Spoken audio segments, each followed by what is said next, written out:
In the world of success and fame, the line between hero and villain can be thin. Someone can rise from humble beginnings, winning admiration for their strength and courage. But the same fame that brings praise can also bring pressure, and beneath the surface, cracks begin to show. Fear, insecurity, and anger can quickly turn a moment of triumph into tragedy. One wrong choice can bring everything crashing down, turning a celebrated life into a story of downfall. This is a tale of how a single decision can destroy a legacy and transform greatness into tragedy. Oscar Pistorius was more than just an athlete. He was an icon, a symbol of human resilience and determination. Born in 1986 with a congenital condition that led to the amputation of both legs below the knee, Pistorius didn't let his disability define him. Instead, he embraced sports, excelling in rugby, water polo, and tennis before finding his true calling on the track. Running on carbon fiber prosthetic blades, Pistorius became known as the Blade Runner, a nickname that would follow him throughout his career. His rise to fame was swift. In the 2004 Paralympic Games in Athens, Pistorius won gold in the 200 meters, setting a world record. His success only grew from there. By 2012, he had not only competed in multiple Paralympic Games, winning numerous gold medals, but had also made history by competing against able-bodied athletes in the London Olympic Games. His participation in the men's 400 meters and the 4x400 meters relay cemented his status as a trailblazer, an athlete who defied all odds. For many, Pistorius was a symbol of hope, showing that with determination, anything was possible. However, behind the glory of his athletic achievements, Pistorius led a life filled with personal challenges. His fear of crime was well documented, a fear that intensified due to South Africa's notoriously high crime rates. Pistorius had spoken openly about how his disability made him feel vulnerable, particularly in situations where he didn't have his prosthetics on. His home in Pretoria was equipped with security measures, and he kept firearms for protection. But this fear, paired with his impulsive and sometimes reckless behavior, would play a critical role in the tragedy to come. In late 2012, Pistorius began dating Reeva Steenkamp, a 29-year-old model and law graduate. Reeva was much more than a pretty face. Known for her intelligence, charm, and advocacy work, she had become a television personality and was passionate about addressing issues of domestic violence in South Africa.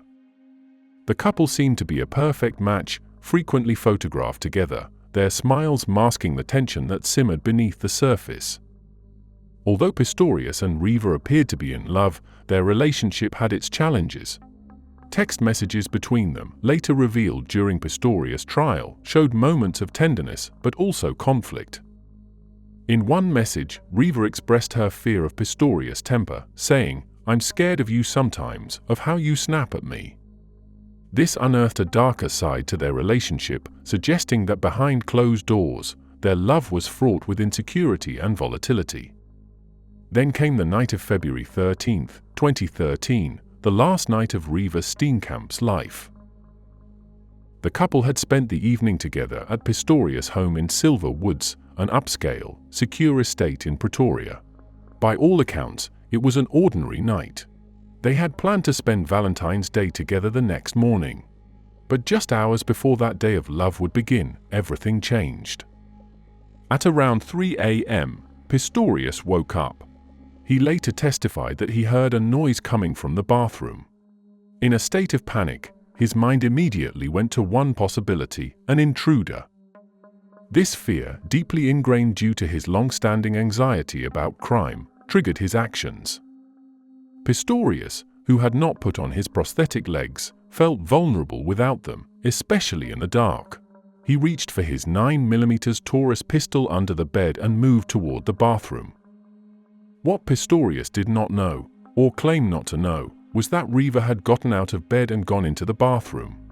She had locked the door behind her, a routine she followed when using the restroom. Pistorius, unaware of her absence in bed, thought the person inside was a threat. He approached the closed bathroom door, his heart pounding, adrenaline surging through his veins.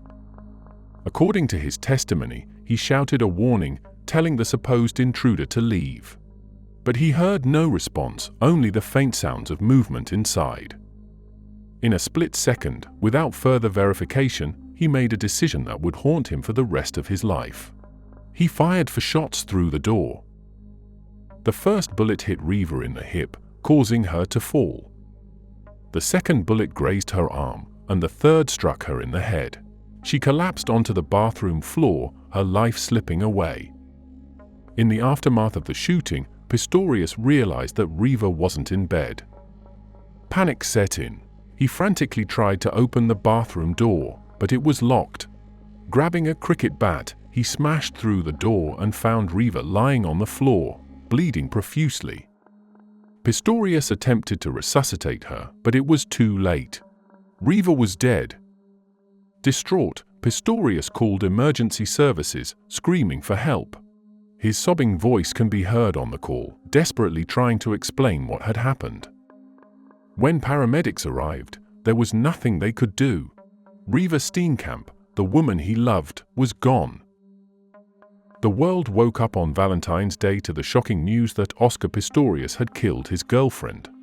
The man once hailed as a hero and an inspiration was now at the center of a murder investigation. Pistorius claimed it was a tragic mistake, an accident caused by fear. But as police began to piece together the events of that night, doubts arose about his version of the story. The bathroom door, riddled with bullet holes, became a focal point in the investigation. Why had Pistorius fired without knowing who was behind the door? Why hadn't he checked if Reeva was still in bed before assuming an intruder had entered his home? The prosecution, led by Jerry Nell, would soon argue that this wasn't a case of mistaken identity but rather an intentional act of violence fueled by a domestic argument. As the police arrested Pistorius and charged him with murder, the question that would dominate the trial emerged.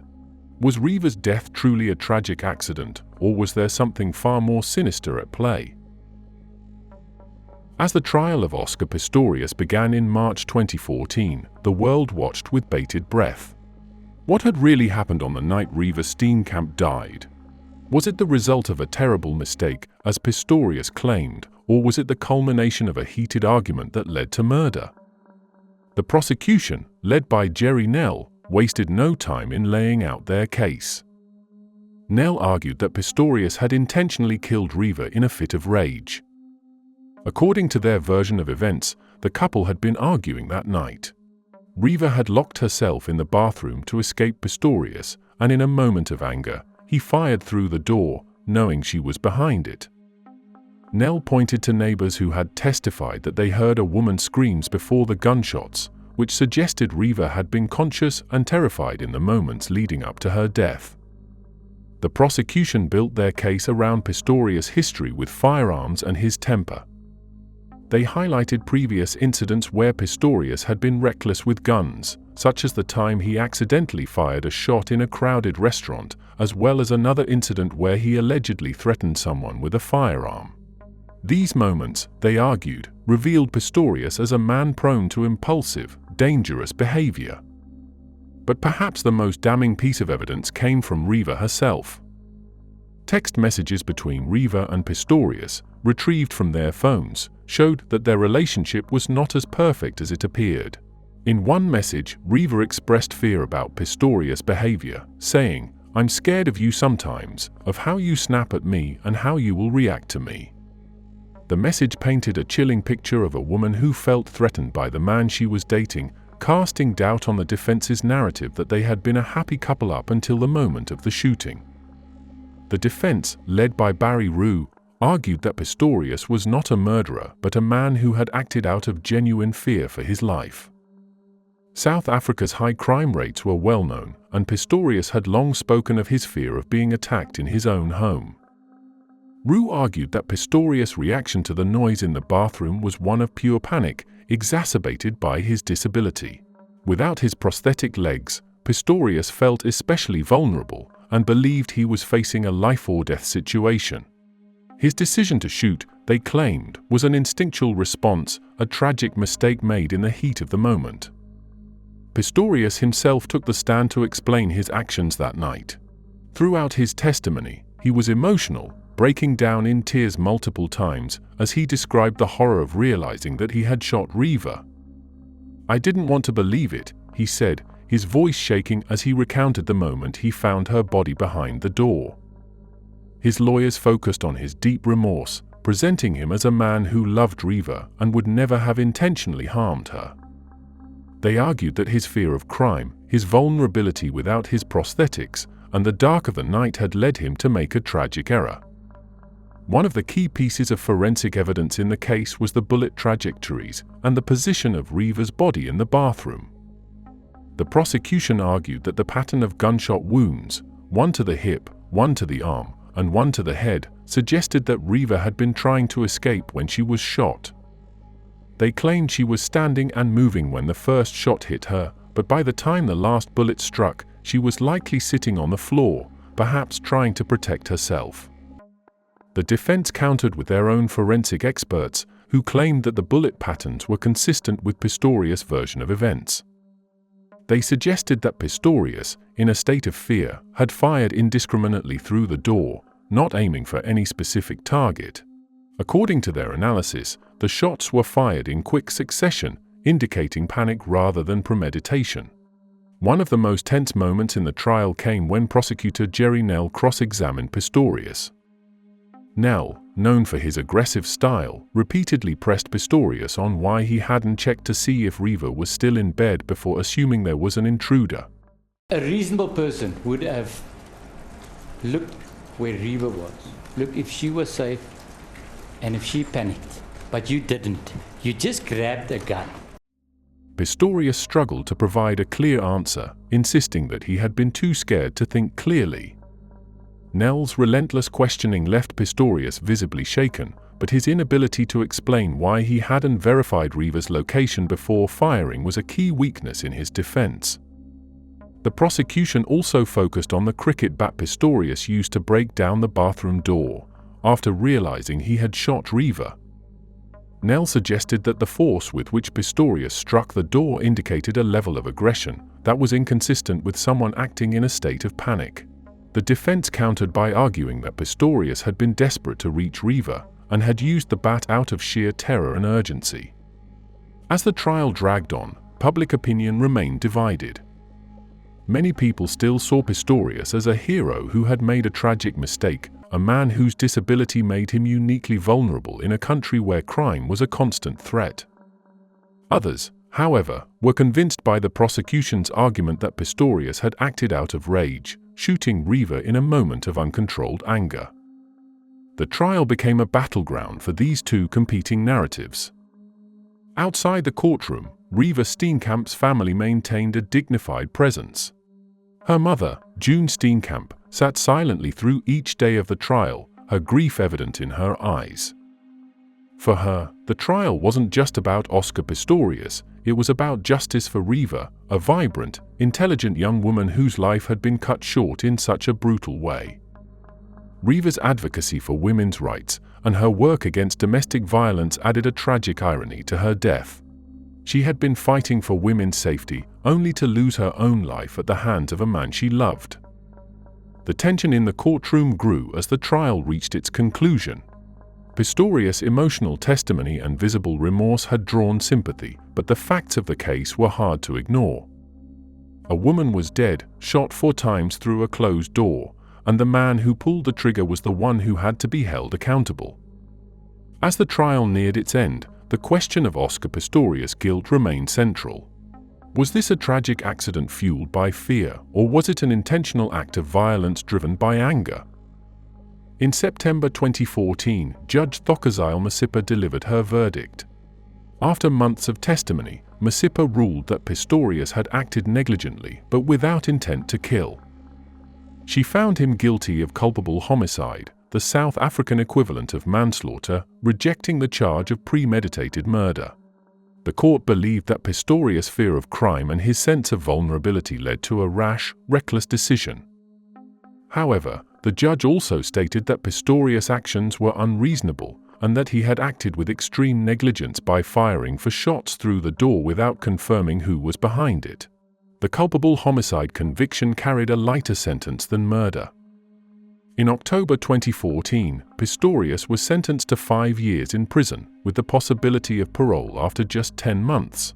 The leniency of the sentence drew immediate criticism, particularly from those who believed Reeva Steenkamp's death warranted a more severe punishment. For Reeva's family, the verdict brought some closure but not peace. June Steenkamp expressed her disappointment with the judgment, believing that Pistorius should have been convicted of murder. To her, the idea that Reeva's life had been taken because of a mistake was hard to accept. The pain of losing her daughter was compounded by the belief that justice had not been fully served. Public reaction to the verdict was mixed. Some felt that Pistorius' disability and his genuine fear of crime were valid reasons for his actions. Others, however, felt that his recklessness with firearms and the pattern of events leading up to the shooting showed a man who acted without regard for the consequences. The case highlighted South Africa's struggles with both crime and domestic violence, sparking widespread debate about whether the justice system had been too lenient with a public figure.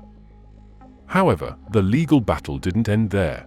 The prosecution appealed the culpable homicide conviction, arguing that Pistorius should have been convicted of murder. In December 2015, the Supreme Court of Appeal overturned the original verdict, upgrading Pistorius' conviction to murder. The court ruled that Pistorius had acted with dolus eventualis, meaning that he must have known his actions were likely to result in death, regardless of who was behind the door. This key legal principle argued that Pistorius should have foreseen the possibility of fatal harm when he fired 4 bullets through the bathroom door. With this new conviction, Pistorius faced a harsher sentence. In July 2016, he was sentenced to 6 years in prison for murder, a decision that again sparked controversy. Many believed that the 6-year sentence was still too lenient given the severity of the crime. The Steenkamp family expressed their continued pain, while the public remained divided on whether Pistorius had been punished appropriately. The final chapter in the legal saga came in November 2017, when the Supreme Court of Appeal extended Pistorius' sentence to 13 years and 5 months. This longer sentence was widely viewed as a more appropriate punishment for the crime. The court emphasized that Pistorius' actions were not merely negligent, but reckless to the point of taking a life, and the punishment had to reflect the gravity of that decision. As Pistorius remained in prison, his legacy as the Blade Runner was forever tarnished. Once a symbol of hope, he became more associated with Reeva Steenkamp's tragic death than his athletic achievements. His fall from grace was swift, and he became a cautionary tale about the dangers of fear and impulsive actions. Reeva's death sparked conversations about domestic violence and gun control in South Africa. Her mother, June Steenkamp, became an advocate for women's rights, ensuring Reeva's story served as a call for change. In the end, Pistorius' story is one of triumph turned tragedy. A moment of recklessness cost a young woman her life, reminding the world that no one is above the law. Reeva's legacy lives on through efforts to raise awareness about violence and inspire change.